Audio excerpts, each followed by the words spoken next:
The terrifying part wasn't that the human survived 3 death worlds.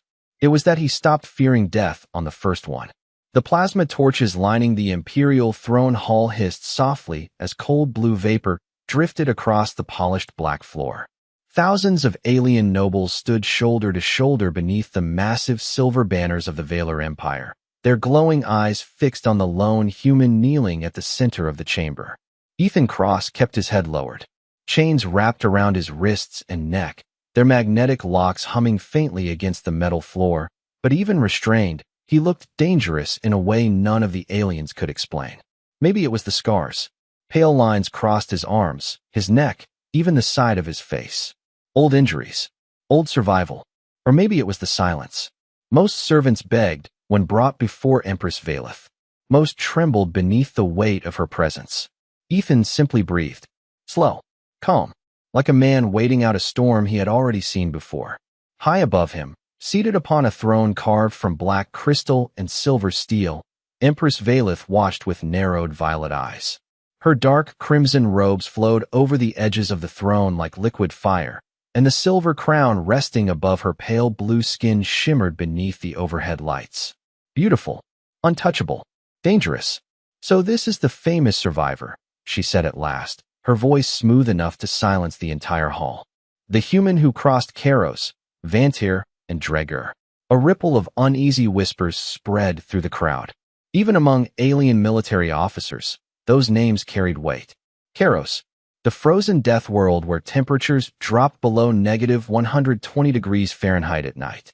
Vantir, a jungle moon where acid rain stripped metal clean in minutes. Dreger, the war moon where entire battalions disappeared beneath endless storms of black sand. No human was supposed to survive 1 death world. Ethan had survived 3.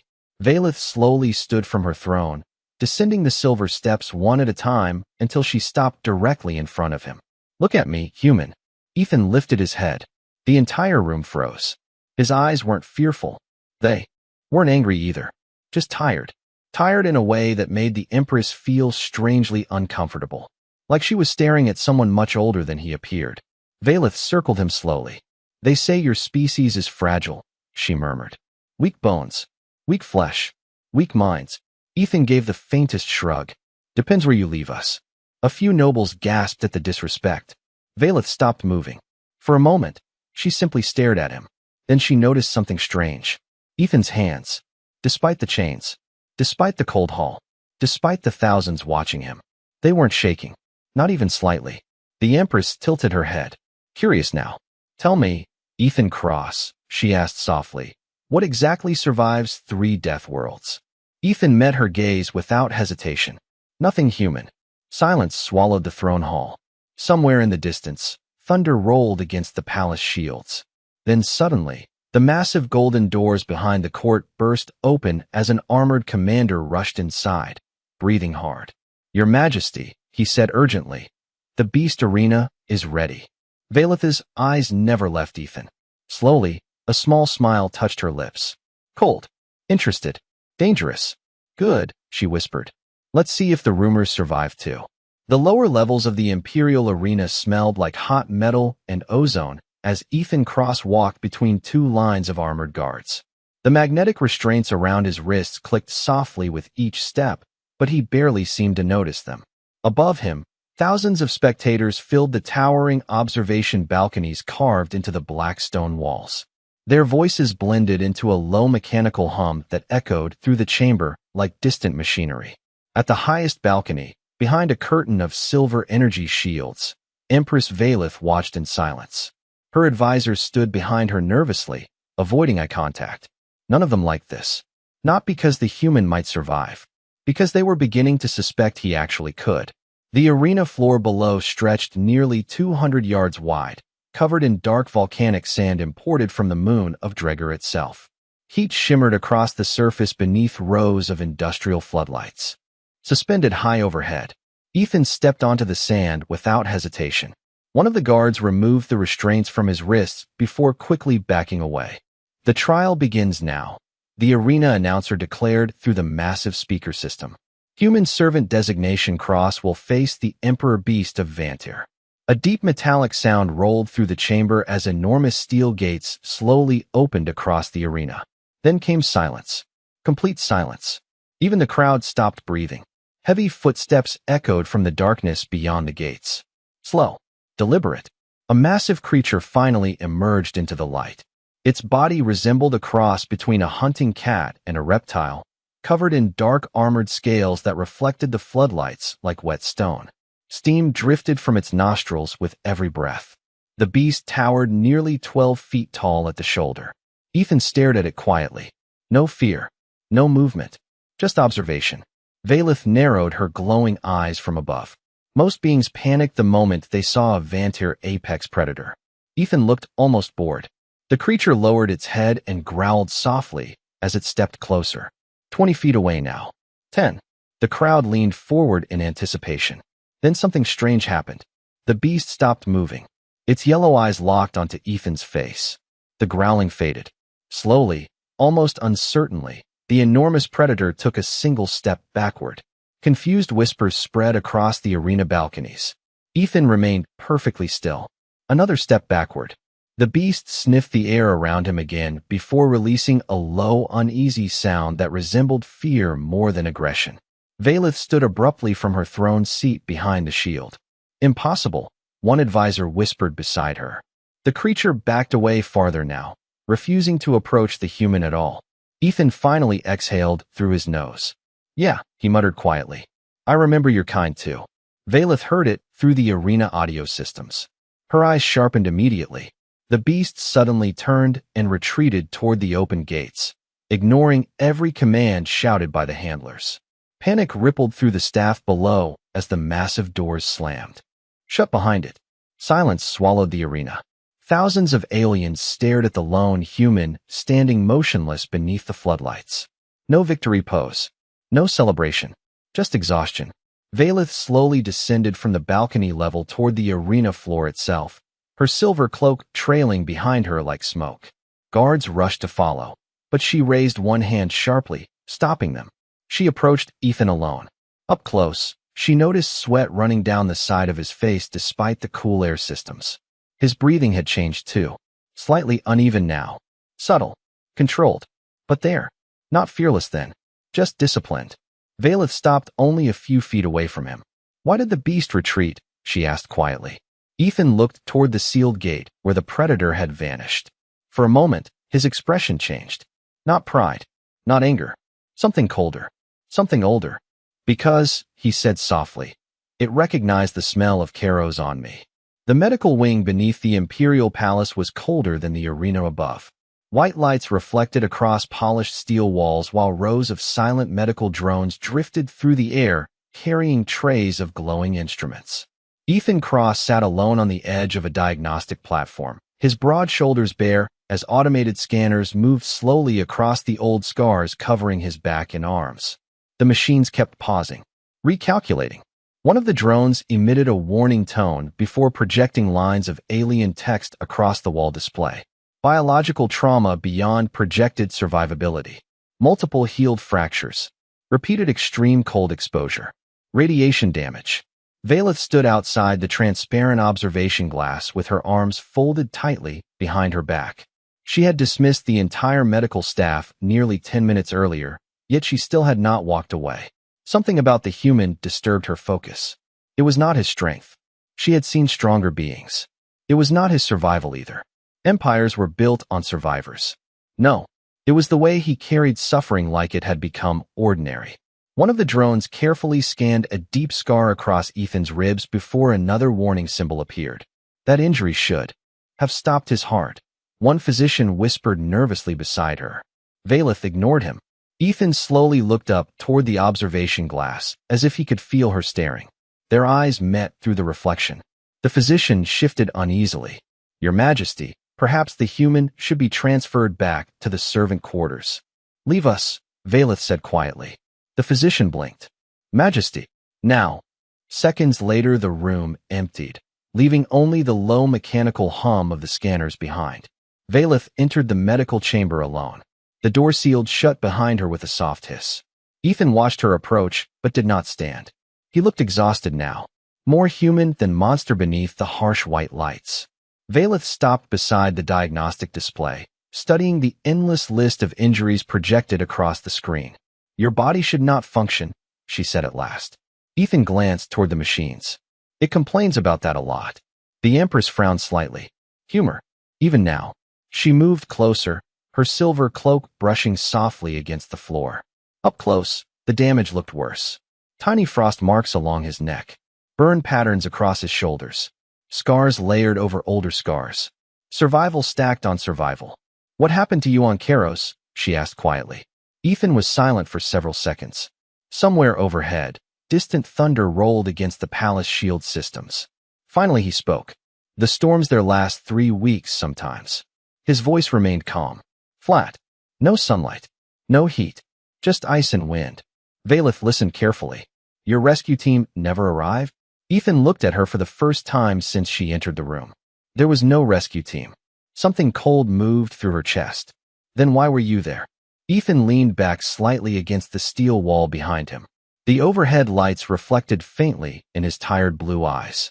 Because someone wanted to know how long a human could survive. Silence filled the room. Valeth felt it then. Not fear exactly. Something heavier. Regret perhaps. She remembered the file she had purchased years ago from human military brokers. Classified survival subjects. Experimental personnel. Disposable assets. At the time, she had never questioned where those humans came from. Ethan slowly stood from the medical platform. The scanners immediately protested with warning tones. He ignored them. You should rest, Valeth said before she could stop herself. Ethan gave a faint, tired smile. That is the problem with Deathworlds, Your Majesty. He stepped past her toward the exit door. You stopped sleeping properly after the first one. Then he walked out, leaving the Empress standing alone beneath the cold white lights while the medical display continued flashing one impossible sentence over and over across the screen. Subject survival probability, less than 1%. The palace dining hall was nearly empty at this hour. Only the low glow of suspended crystal lamps illuminated the endless silver tables stretching beneath the vaulted ceiling. Rain hammered softly against the transparent upper dome far above, turning the lights of the imperial city into blurred rivers of blue and gold. Ethan Cross sat alone near the back wall beside one of the service stations, quietly eating from a simple metal tray while steam rose from a bowl of nutrient broth in front of him. No guard stood nearby tonight. No chains either. Yet every servant in the room kept their distance. Some avoided even looking at him. The story from the arena had already spread through the palace. The human who frightened apex predators. Ethan barely noticed the whispers. He ate slowly, methodically, like a man trained never to waste warmth or food. Across the hall, hidden behind the dim reflection of a crystal support pillar, Empress Valeth watched him in silence. She did not know why she had come down here herself. Curiosity, perhaps, or something more dangerous. Earlier that evening, she had ordered her archivist to investigate Ethan's military files. Most records had been erased, others classified beyond imperial clearance. But one detail remained consistent across every fragmented report. Subject displays abnormal psychological adaptation after prolonged exposure to extreme isolation environments. Valeth had read the sentence 3 times. Then she came here. Ethan lifted the metal cup beside his tray and paused. A small maintenance drone hovered nearby against the wall, its cooling fan sputtering weakly beneath the heat of overloaded circuits. The machine struggled to remain airborne. Ethan glanced toward the service workers across the hall. None of them paid attention to it. Quietly, he reached over and slid his untouched water ration toward the drone's intake port. The machine absorbed the liquid coolant immediately, and its warning lights faded from red back to soft blue. Ethan returned to eating without expression. Valeth frowned slightly from the shadows. Why? She asked before realizing she had spoken aloud. Ethan looked up immediately. Somehow he had known she was there the entire time. The Empress stepped forward slowly into the light. Her silver robes shimmered softly beneath the hanging lamps while the servants around the room quickly lowered their heads and backed away. Ethan leaned back slightly in his chair. Your Majesty. Valeth ignored the greeting. Her glowing violet eyes shifted toward the small drone now hovering steadily beside the wall. Why help a machine? She asked quietly. It is a maintenance unit. Replaceable. Ethan looked at the drone for a moment before answering. So was I. The words landed harder than she expected. Valeth folded her arms behind her back to hide the strange tension moving through her chest. You speak as though survival is a burden. Ethan gave a faint, tired laugh. Sometimes it is.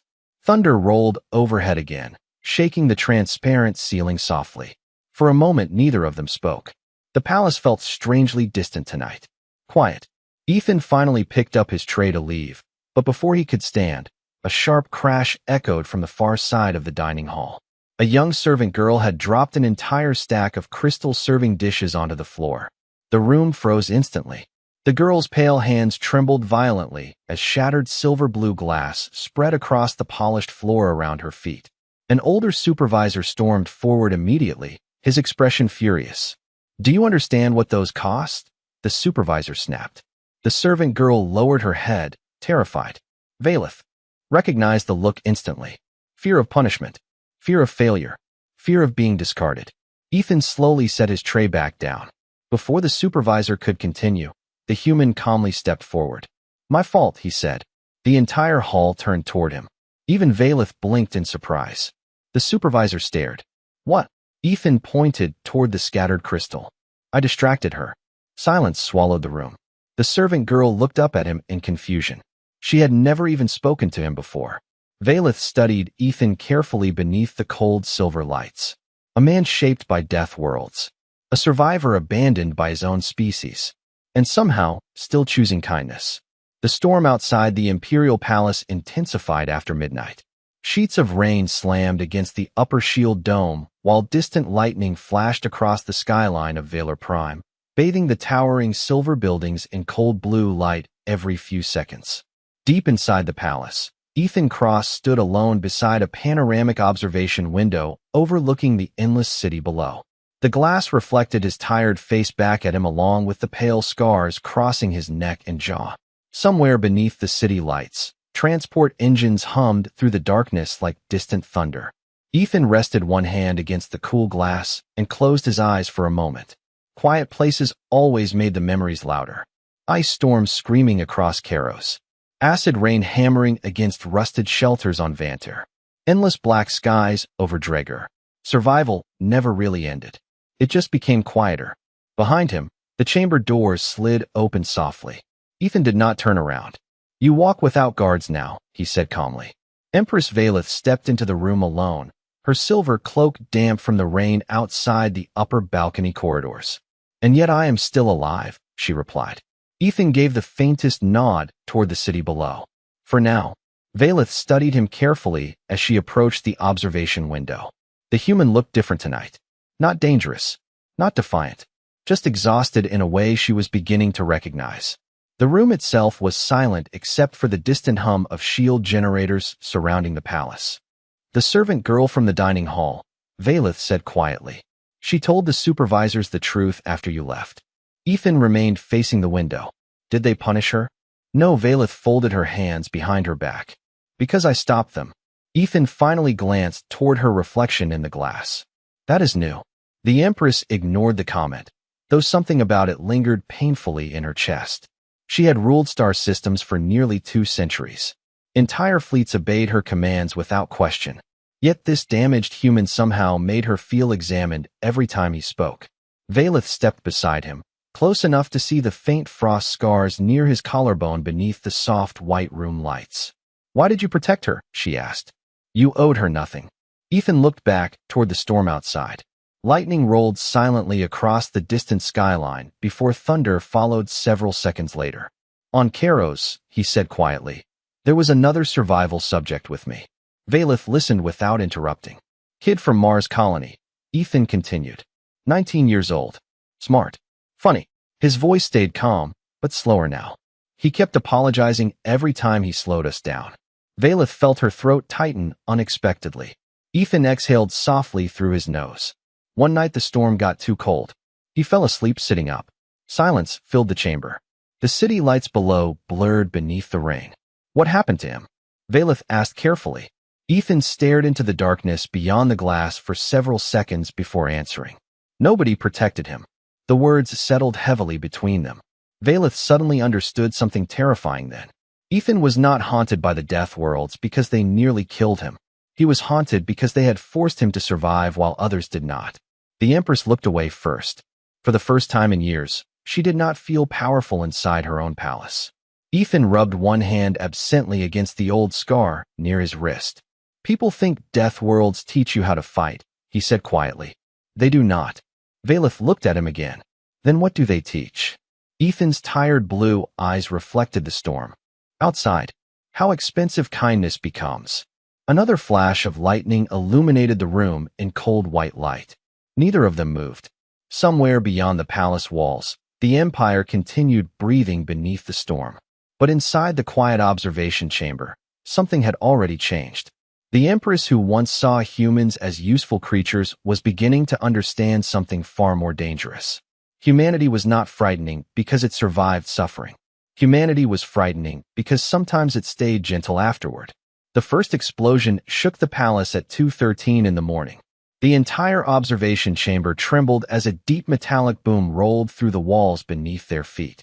Warning lights instantly flooded the room in flashing crimson, while distant alarm sirens echoed across the upper levels of the Imperial complex. Ethan moved before the second impact even hit.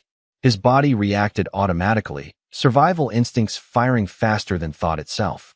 He grabbed Valeth by the arm and pulled her away from the panoramic glass window, less than a second before the transparent shield cracked under a wave of pressure from outside. Shards of glowing crystal scattered across the floor as cold rain and wind burst into the chamber. The Empress stared at him in shock. Ethan was already scanning the room, listening, calculating. That was not an accident, he said calmly. Somewhere below them, rapid emergency announcements began echoing through the palace speakers. Security breach detected. Eastern Command sector compromised. Multiple internal systems offline. Valeth immediately straightened, her royal composure returning despite the chaos outside. The military council, she whispered. They moved sooner than expected.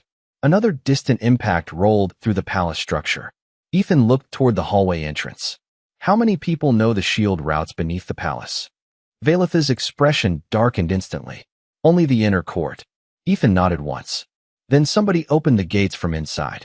Before Valeth could answer, the chamber doors suddenly slid open and 3 armored palace guards rushed inside, carrying plasma rifles.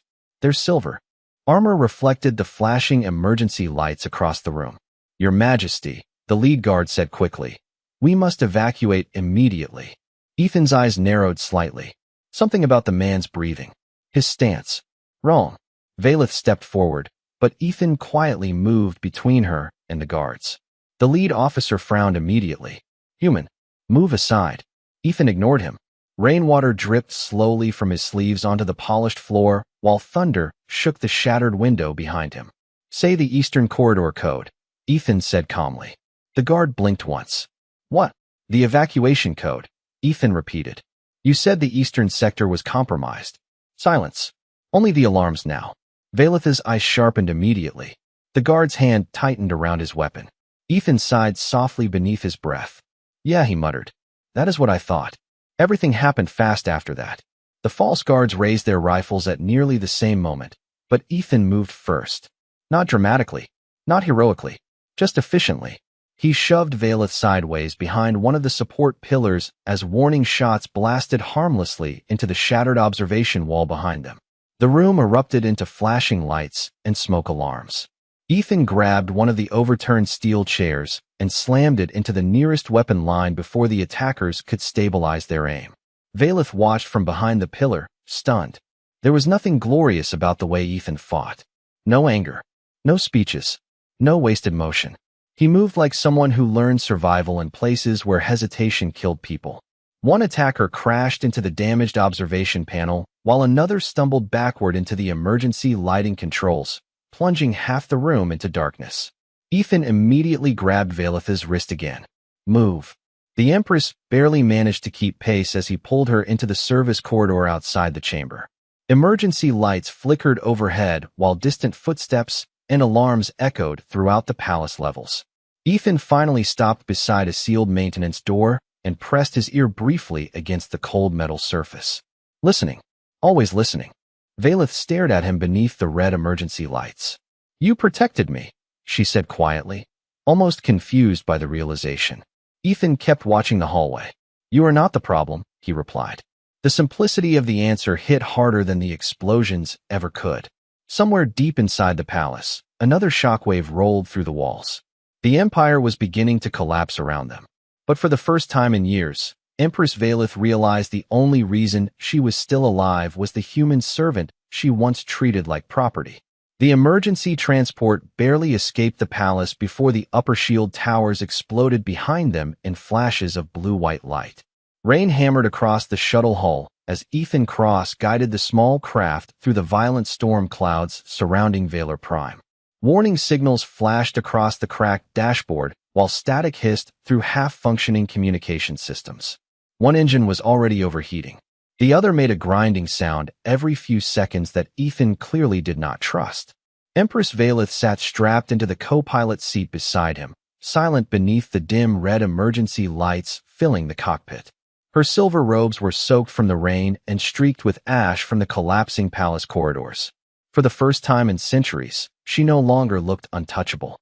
Just tired. Human tired.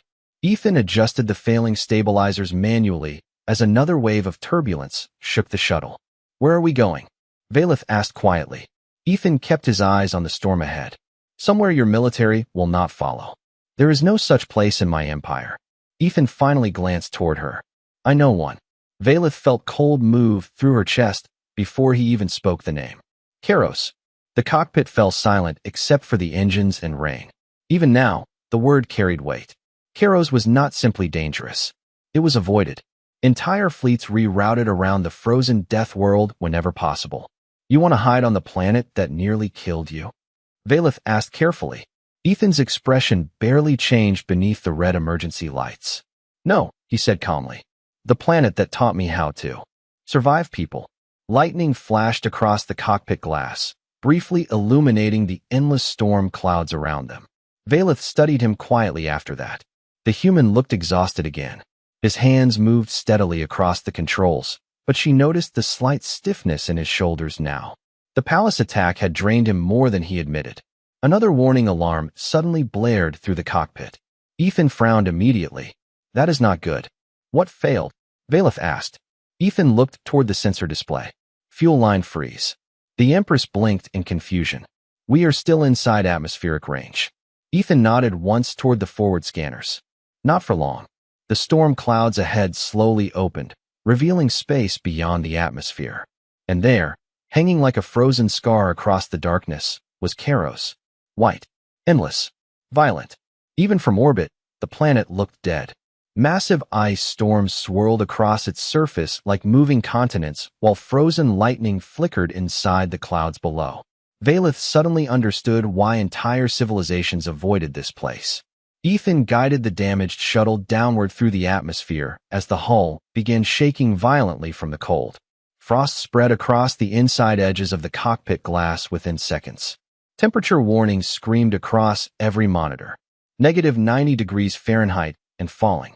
Valeth wrapped her arms tighter around herself instinctively as visible frost formed across the metal walls. Ethan noticed immediately.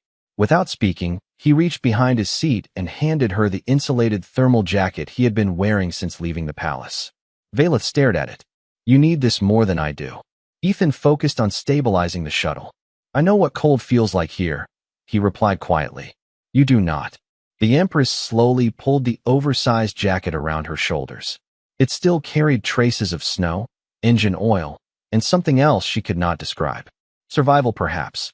Outside the cockpit, the storm swallowed them completely now. The shuttle groaned beneath the pressure of frozen winds as ice spread rapidly across the hull. Valeth looked toward Ethan again, beneath the flashing red emergency lights. How long did they leave you here? She asked softly. Ethan was silent for several seconds. Then finally, almost too quietly to hear above the storm, he answered. Long enough to stop expecting rescue. The shuttle disappeared deeper into the frozen darkness below while Kairos welcomed its survivors home. The shuttle crashed into the frozen surface of Kairos just before dawn. Metal screamed against ice as the damaged craft slid across a field of snow and shattered rock before finally grinding to a stop beside a cliff buried beneath decades of frost. Silence followed. Heavy. Endless. The storm outside had weakened slightly, but frozen winds still howled across the white wasteland hard enough to shake the broken shuttle frame every few seconds. Inside the cockpit, emergency lights flickered weakly against drifting clouds of frozen vapor. Valeth slowly opened her eyes. Her head throbbed from the impact. Frost coated nearly every surface around her now, including the edges of the cracked control panels. Across the cockpit, Ethan Cross sat slumped against the pilot console, motionless. Ethan. No response. Valeth immediately unfastened her harness and moved toward him. The cold hit her instantly the moment she stood. Even wrapped in Ethan's thermal jacket, Kairos felt wrong. Not just freezing. Empty. Like warmth itself had died here long ago. Ethan's skin looked pale beneath the flashing emergency lights. Frost clung to the ends of his hair and the sleeve of his shirt where the freezing cockpit air leaked through the shattered hull. Valeth touched his shoulder carefully. Ethan.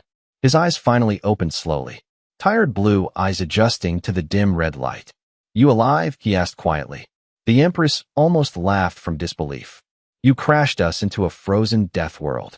Ethan managed the faintest shrug. Soft landing then. Valeth stared at him for a moment before shaking her head.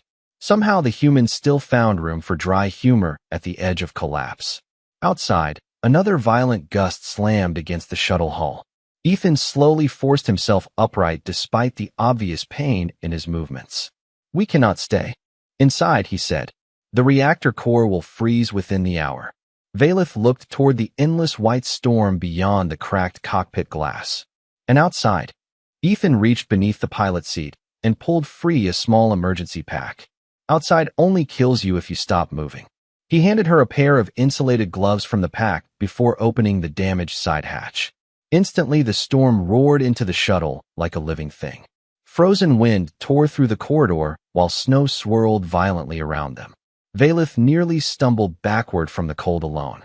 Ethan stepped into the storm first. Not confidently, not fearlessly, just familiarly. Like a man walking through an old nightmare he already understood. Valeth followed close behind him across the frozen terrain. Snow reached nearly to her knees in some places, while jagged ice formations rose around them, like the ruins of ancient buildings buried beneath centuries of storms. Ethan moved carefully between the cliffs, scanning the landscape constantly. Every sound mattered here. Every shadow. After nearly 20 minutes through the storm, they reached a narrow cave hidden beneath an overhang of black frozen rock. Ethan immediately began activating a portable heat unit from the emergency pack, while Valeth rubbed warmth back into her freezing hands. The tiny heater cast weak orange light across the cave walls. Barely enough, but enough to survive for now. Valeth watched Ethan quietly as he sat near the entrance, listening to the wind outside. You have done this before, she said softly. Ethan stared into the storm beyond the cave. 3 winters. Valeth felt her chest tighten again. Alone. Ethan nodded once. The cave fell silent except for the soft hum of the portable heater. Then slowly, Valeth reached into the inner pocket of her royal cloak and removed a small silver data crystal no larger than her thumb. Ethan noticed immediately. What is that? The Empress looked down at the crystal in her hand. Her expression changed. Guilt now. Real guilt. Your file? She whispered. Ethan's eyes sharpened slightly. Valeth swallowed once before continuing. The truth is, I knew about the survival program years ago. The storm outside seemed to grow quieter somehow. My advisors purchased experimental subjects from corrupt human officials. Her voice became unsteady for the first time since he met her. Including you. Ethan did not move. Did not blink. He simply looked at her beneath the weak orange light, while snow drifted silently across the cave entrance behind him. Valeth lowered her eyes slowly. I was the one who signed the order that transferred you into Imperial ownership. Silence. Endless silence. Then finally Ethan looked back toward the frozen storm outside. Yeah, he said quietly. I figured that out already. The storm over Kairos lasted 3 more days. Endless white wind screamed across the frozen cliffs surrounding the cave, while snow buried the crashed shuttle beneath nearly 6 feet of ice. Inside the shelter, the portable heater struggled constantly against the cold. Sometimes the weak orange light flickered low enough that Valeth wondered if they would survive the night at all. Yet somehow Ethan always kept the machine running. He repaired damaged wiring with pieces stripped from emergency equipment, melted snow for water, monitored the storm patterns by sound alone. He moved through the frozen world with the quiet focus of someone who had already accepted suffering years ago. On the fourth morning, the storm finally weakened. Pale sunlight pushed through the clouds for the first time, casting silver light across the endless snowfields outside the cave entrance. Valeth stood near the opening wrapped tightly in Ethan's oversized thermal jacket while frozen wind drifted softly across the cliffs below. The planet looked almost beautiful now. Empty, silent, honest.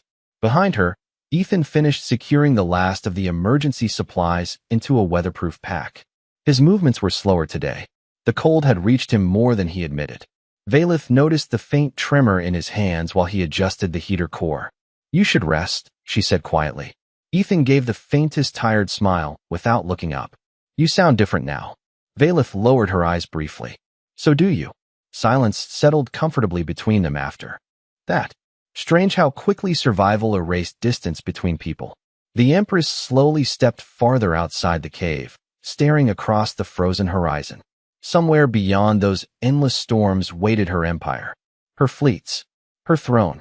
But standing here on Karos, all of it suddenly felt very far away. "When we leave this planet," she said softly, "everything will change."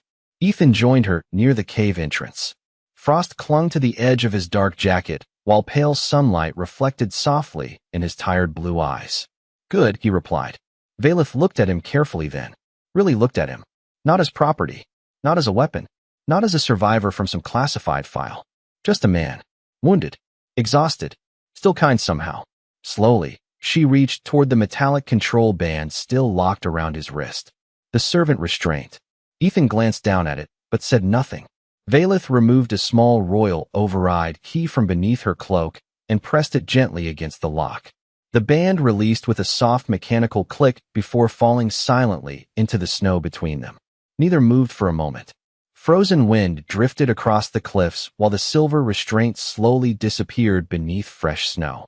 Valeth swallowed once. "You are free now." Ethan stared at the broken restraint for several quiet seconds. Then finally he looked back at her. "Yeah," he said softly. "I know." The Empress waited. Part of her expected him to leave immediately. Any sane person would. She had purchased him, chained him, used him. Yet Ethan remained standing beside her beneath the pale light of Karos. "You are not going?" she asked carefully. Ethan looked out across the frozen horizon. "I spent most of my life surviving places that wanted me dead." His breath drifted softly through the cold air. "This is the first time somebody gave me a reason to come back alive." Valeth felt something inside her finally break then. Not weakness, not fear. Something colder and heavier than either. Regret. The kind that changes people permanently. Far above them, the clouds over Karos slowly began to part, revealing distant stars scattered across the endless black sky. Ethan adjusted the pack over his shoulder before starting down the frozen cliff path toward the buried shuttle below. After a brief hesitation, Valeth followed beside him. Not Empress and servant anymore. Just two survivors crossing the snow together. And somewhere beneath the endless silence of the death world, the galaxy quietly changed forever. Because the thing that finally broke the immortal Empress of Valor was not human violence. It was human mercy.